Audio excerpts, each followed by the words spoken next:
He only meant to help her walk again, nothing more. But when his hands touched her wounded leg, she didn't cry out in pain. She moaned, like something ancient had awakened inside her. This wasn't just another alien rescue. This was something raw, something forbidden, something human. He was trained to heal. She had been raised to endure. Neither expected touch to mean anything more than survival.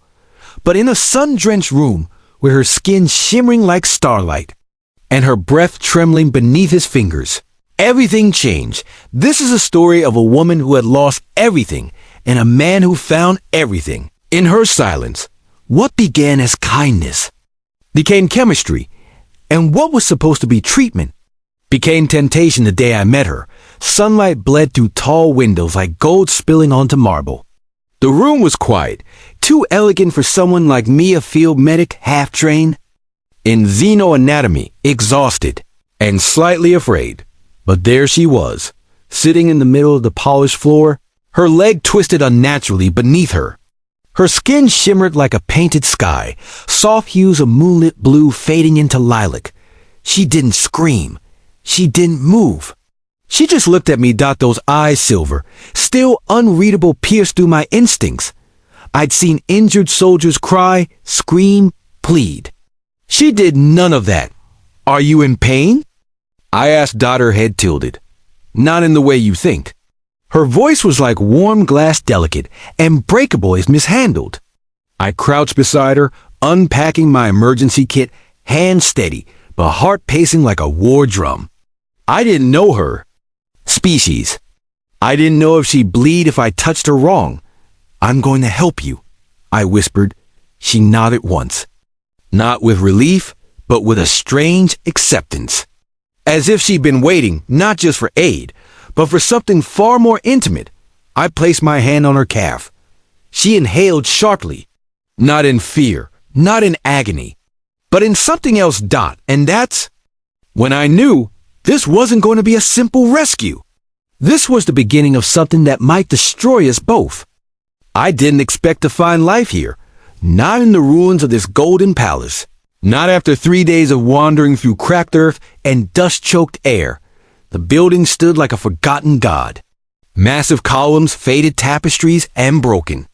Chandeliers told stories no translator could decode. It was haunting and heartbreakingly beautiful, but she was the only thing that made it feel alive. She was there, alone, sitting on the marble floor like some fallen statue carved from starlight. One leg was folded awkwardly beneath her. The other stretched out, tense and trembling. She wasn't crying. She wasn't calling for help. She just sat perfectly still, as though movement would shatter whatever fragile dignity she had left. Her skin cool tone, dusted with glints of silver, contrasted violently with the gold and beige of the room. Her hair was a glowing river of white blonde, cascading like frozen lightning down her back. I stood in the doorway, watching, frozen. The weight of her gaze pinned me like gravity. Not hostile, not pleading, just curious. I stepped forward. She didn't flinch. "You're hurt," I said, voice low. "Can I come closer?" Still nothing from her lips. But her fingers curled slightly into the rug, and her chin lifted by a fraction. I took that as permission, kneeling. Beside her, I let my bag slide off my shoulder and begin to open it. "I'm not from here," I added, "but I know enough. I can help with the leg. May I?" Her eyes scanned my face not with fear, but calculation. Then, finally, she spoke. "If you lie, I'll know." Her accent was fluid, her words crystalline. "And sharp?" I nodded once, swallowing the lump in my throat. Understood. When I touched her, I expected tension, resistance, pain. What I didn't expect was heat. Despite her cool appearance, her skin pulsed with warmth. Alive and soft, humming beneath my fingertips. Her thigh was tight, muscles clenched. I moved gently, slowly. My hand slid downward, assessing the limb. The injury seemed clean, likely a dislocation or severe strain, not a fracture. Swelling had started. Her breathing deepened. "Does this hurt?" I asked, pressing around the joint. She exhaled, not sharply, but long, slow, like she'd been holding something in for too long. Then, a sound escaped her throat. It wasn't a wince. It wasn't a groan. It was. Different. My eyes snapped up to hers. Her gaze had changed, heavier, hungrier. I thought pain would be worse, she whispered. My pulse ticked faster. That wasn't from the injury. Was it? She tilted her head. No, that was unexpected. Neither of us moved. There we were, two beings from distant worlds, caught in a pause more dangerous than any wound. She finally broke the silence. You're kind. You comfort each other with touch. We don't. I nodded slowly. Sometimes a hand can speak louder than words. She looked down at my fingers still resting on her leg. Then don't stop. My breath caught. This wasn't about survival anymore. This moment, it was something else entirely. I tried to keep it clinical, professional, but her scent, faint and floral, not from any earthly bloom, filled my senses. The way her chest rose and fell, steady but deliberate, made it hard to think straight. I kept massaging, carefully moving over the sore muscle. Her eyes fluttered closed. She didn't cry. She didn't plead, but she felt everything. And I was beginning to feel it too. She opened her eyes again. You haven't told me your name. A faint smile tugged at her lips. I'm Eloise. I whispered it once, softly, letting the shape of her name settle into my bones. Eloise. Alien. Injured. Exiled. Maybe. But not broken. Her leg would heal. But something inside both of us had already cracked open, and neither of us was prepared for what would spill out. I spent the next hour pretending this was just another treatment. Bandage, ice, pressure, elevation. But everything about her, her scent, her warmth, the way her breath hitched every time my fingers drifted near her inner thigh told me I was lying to myself. And maybe she was lying to herself too. Eloise leaned back on her hands now, her posture elegant despite the injury. I could see how pain and control battled behind her expression, how she bit down feelings before they reached her lips. But her body told a different story. Every time I adjusted the wrap, her stomach flexed. Every time I grazed too close, her lashes fluttered. Every time my palm lingered, her leg trembled, not from discomfort, but something far more vulnerable. She didn't speak again for a while. Neither did I. We didn't need words. The air between us was full of tension, so thick I could taste it. I stood up, trying to pull myself back into discipline. You should rest, I said. Eloise didn't even blink. I haven't rested in a long time.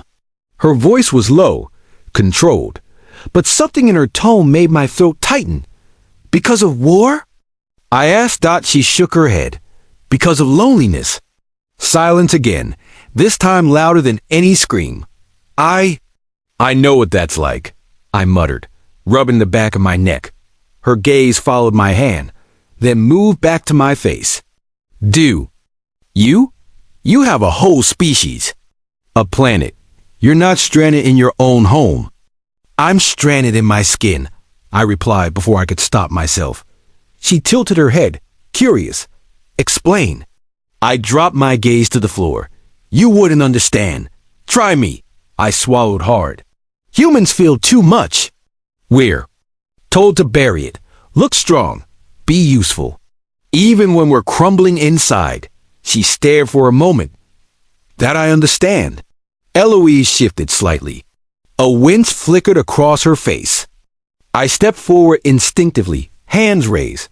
Let me help you lie down, I offered.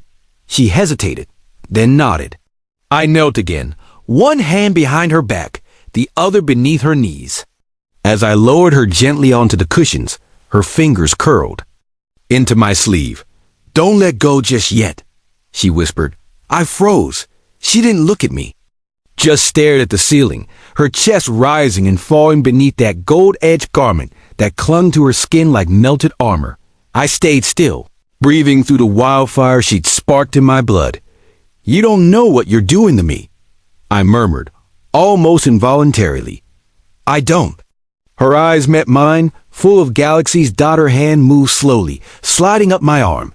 She stopped at my collar. "Then maybe I need to show you what I mean when I say I have nothing left but myself." Her voice didn't tremble, but her fingers did.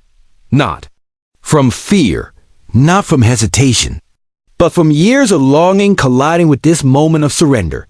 "Eloise," I warned, barely holding on to sense, but she only smiled. Not wicked, not innocent, just real.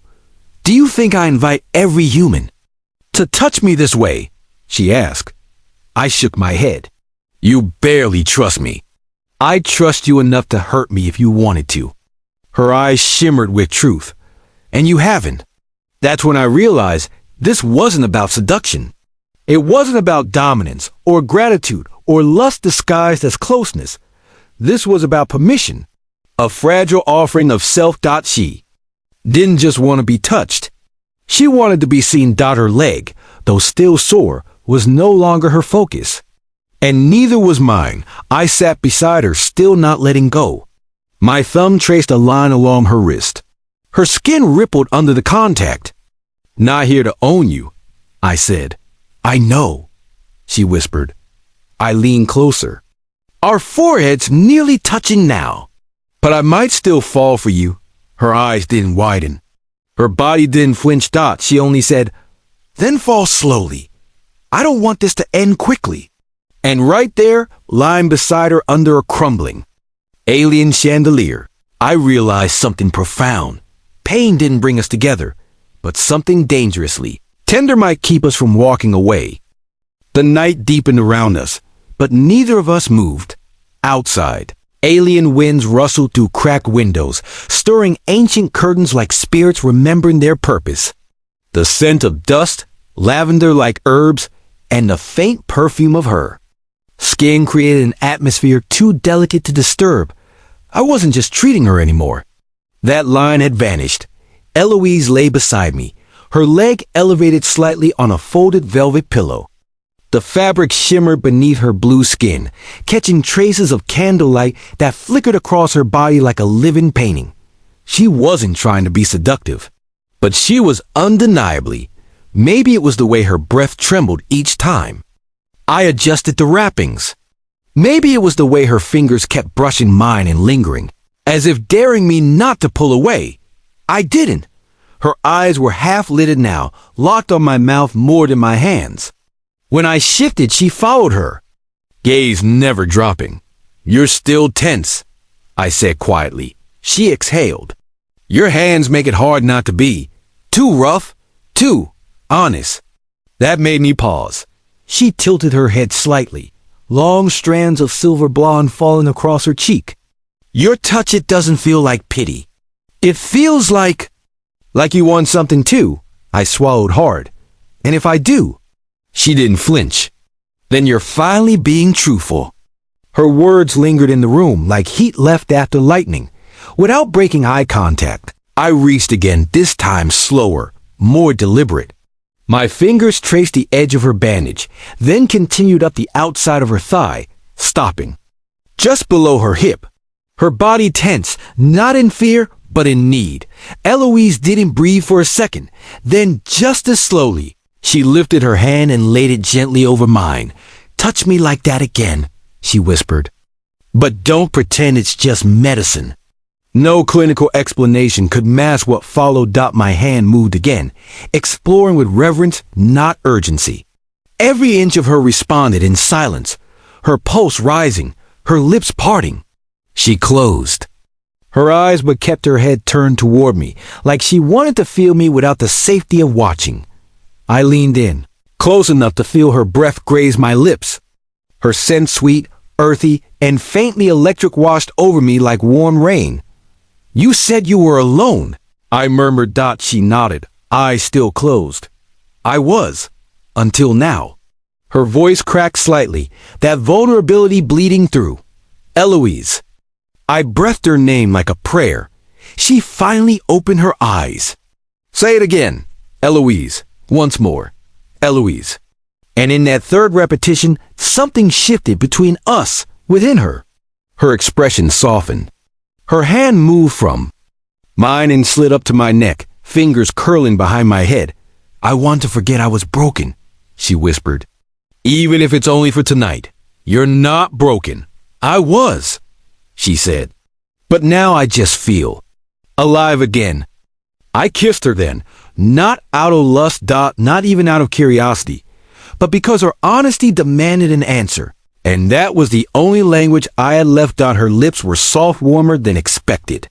She kissed back, slow and deep, her hand tightening in my hair, my fingers splayed against her ribs, feeling her heart race beneath alien skin. Nothing about this moment felt wrong. If anything, it felt destined. We parted, but barely. Our foreheads touched. She whispered, "You feel like fire." I whispered, "You feel like home." We lay back down together, side by side, breath tangled, hearts wild. The world outside the palace didn't matter. War, species, rules, none of it existed between those four walls. All that mattered was her leg healing under my care. Her body trusted me enough to let down the shield. And the electricity that now hummed between us like a tether neither of us had asked for, but neither of us could break. She placed her head against my chest and whispered something I couldn't quite understand in her native tongue, but I understood the meaning. It was the same thing pulsing in my blood now. A quiet promise. Don't leave when morning comes. Light filtered through fractured windows, brushing gold against stone and skin. The silence was different, now softer, almost sacred. Eloise was still curled beside me, her breath warm on my chest, her arm draped across my ribs.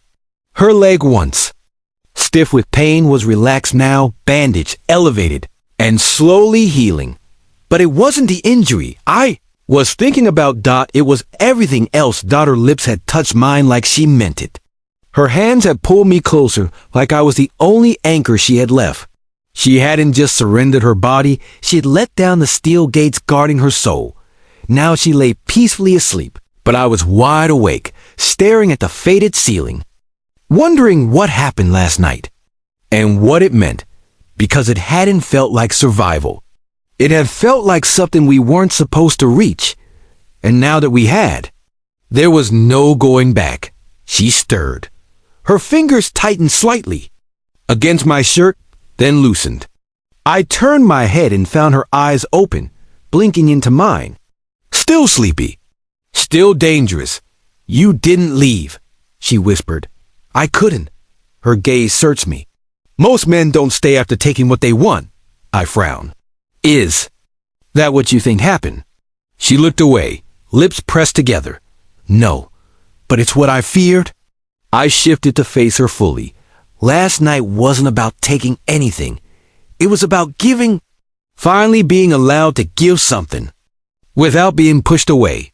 Her throat bobbed with a silent swallow. I didn't mean to let that happen. I didn't mean to want it that badly. We both laughed quiet, shaky. That kind of laughter that's more about relief than humor. And that's when I saw it. Eloise was scared. Not of me. Not of regret. But of hope. What does this mean? Now? She asked, sitting up slowly, adjusting the robe around her shoulders. Between us? I sat beside her. I don't know yet, but I know I'm not leaving. She gave me a look, a mixture of disbelief and cautious joy. You say that now. But you still have a ship to fix. A world to return to. I nodded. That's true. She stood, wobbling slightly on her bandaged leg. I instinctively reached out, steadying her waist. Her hand fell over mine. You're not the first human to fall for something that shouldn't exist, she said, voice soft. And I'm not the first alien woman to dream about something she can't keep. Stop, I whispered. She looked. Up. You're not something. You're someone. And what we felt last night, what we shared, wasn't a hallucination. It was real. She turned away, pacing toward the broken balcony, her robe trailing behind her like a whisper of royalty she'd lost long ago. Outside, Twin suns rose over cracked towers. Birds with translucent wings soared silently overhead. I followed. I know it's complicated, I said. Species, worlds, history, whatever's coming next. But this thing between us, it matters. She turned to me, her expression unreadable. Do you know what it means for my kind to bond with yours? I stepped closer. Tell me. Her fingers clenched the railing. It's irreversible. Once I let you in, my body remembers. My mind replays. My soul won't forget. And mine won't either. She faced me again. If you walk away now, Damian, you'll still live. But I'll carry last night forever, even if it breaks me.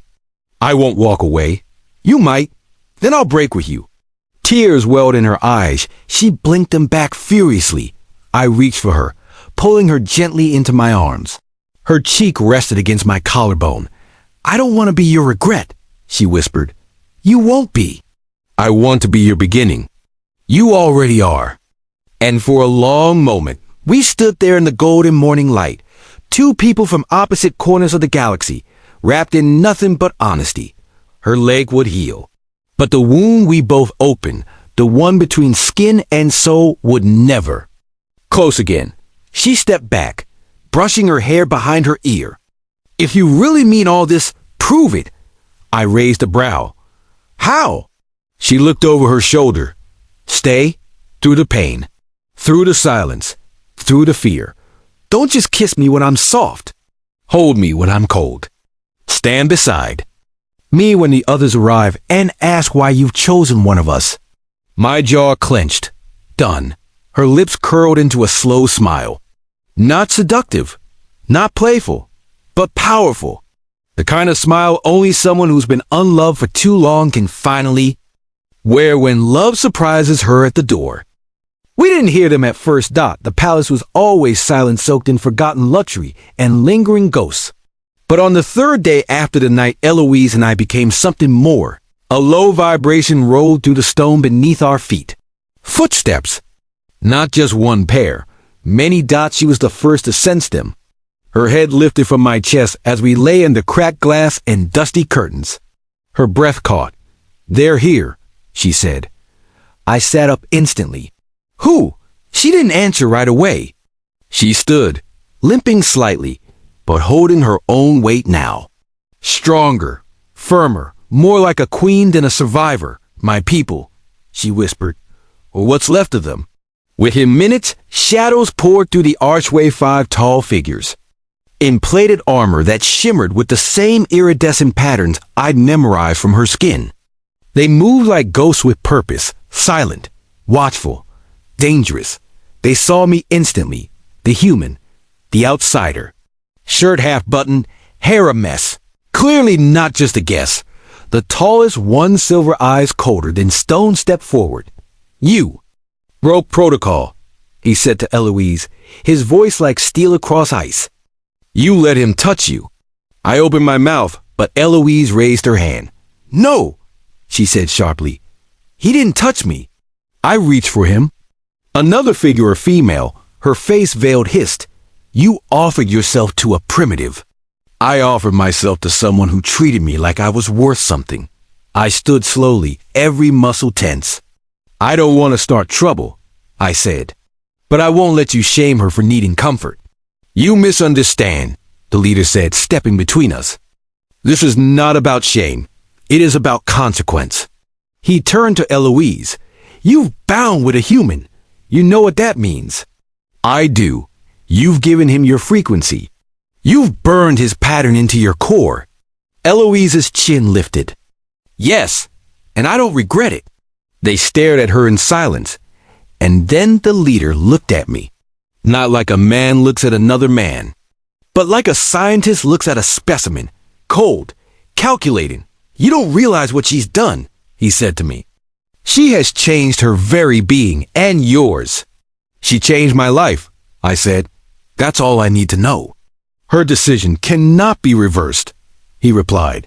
You are no longer entirely human. And she is no longer entirely ours. I felt Eloise's hand slip into mine. Then maybe we can be each other's, she said softly. Gasps rippled through the armored group. The veiled woman took a step forward, hissing. He will never survive the final merging. His body can't withstand it. I'll take that chance, I said without hesitation. Eloise looked up at me, tears shimmering in her lashes. Are you sure? Are you? She smiled, fierce and fragile all at once. I chose you the second you didn't flinch at my broken leg. I chose you the second you didn't flinch at my broken heart. A silence fell again, but this time it was different, weighty, accepting. The leader exhaled, so be it. He turned to Eloise. Your exile is no longer temporary. You've crossed the threshold. You belong to him now, and he to you. Eloise didn't look shaken. She just squeezed my hand. The group turned to leave, the veiled woman casting one final venomous glance over her shoulder. You may have his love, she said, but you've given up your place among us.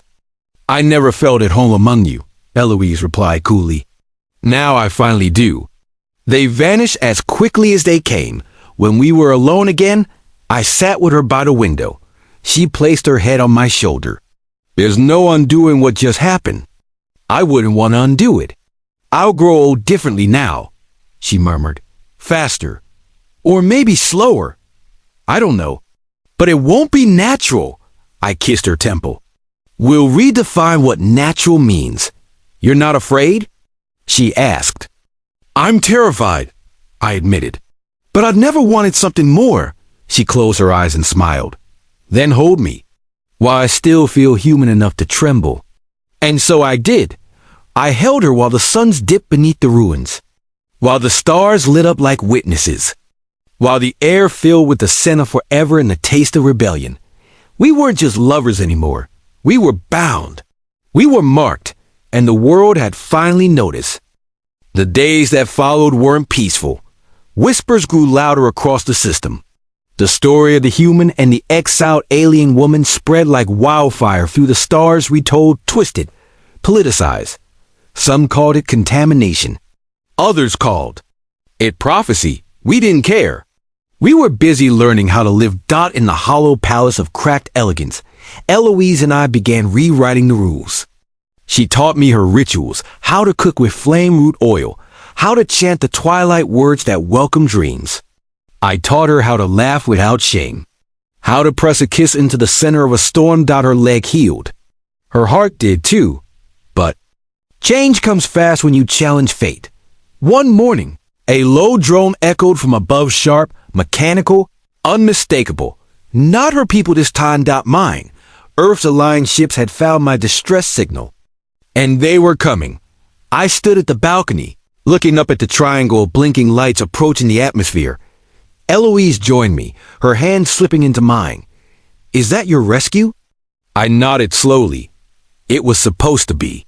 She didn't speak, but her grip on my hand tightened. They'll take you back? She finally asked. Only if I say yes. And will you? I turned to her. I want you to come with me. Her breath hitched. You don't know what they'll do to me, Damian. I'm not their curiosity. I'm their warning. They'll listen. They won't understand. Then we'll teach them. She smiled, but it was soft and haunted. What if they separate us? They won't get the chance. Her eyes found mine. You fight for this? I already am. As the ship descended, kicking up dust and wind around the ruined towers, we stood our ground. Two guards approached, first helmets off, eyes wide when they saw us. Commander Damian? One asked. You're alive? I am. Their eyes shifted to Eloise. Confusion, caution, curiosity. She's with me, I said firmly. The other officer stepped forward. Sir, we'll need to decontaminate. No. But she stays. I stay. That's the deal. They exchanged glances. Unsure. Then a voice came through their coms. Let them aboard. We climbed the ramp together. Inside the vessel, lights flickered sterile and sharp. Eloise's body stiffened as scanners passed over her, as whispers trailed behind us. She didn't flinch. Not once, but I could feel her discomfort with every step. I didn't let go of her hand. Later, in the ship's command chamber, a woman in a dark uniform studied us both. "You broke protocol, Commander," she said. "I broke free," I corrected. Her eyes narrowed. "She's an unknown risk. She's the reason I'm alive. She's altered you, biologically. She saved me, spiritually. Is this love or is it obsession?" I leaned forward. "It's something your instruments can't measure." Silence. Finally, the officer spoke again. "There will be consequences. There always are," Eloise said quietly. "But we're not asking permission. We're giving you a chance to evolve." That made them pause. A long breath. Then, surprisingly, the commander nodded. "Very well. We'll study your bond. Under supervision, if this is the future, we'll need to understand it." They didn't celebrate. They didn't welcome US, but they let us stay. And sometimes that's enough. 6 months later, Eloise stands on Earth soil now, no longer exiled, no longer hiding. She speaks at forums. She teaches xenolinguistics.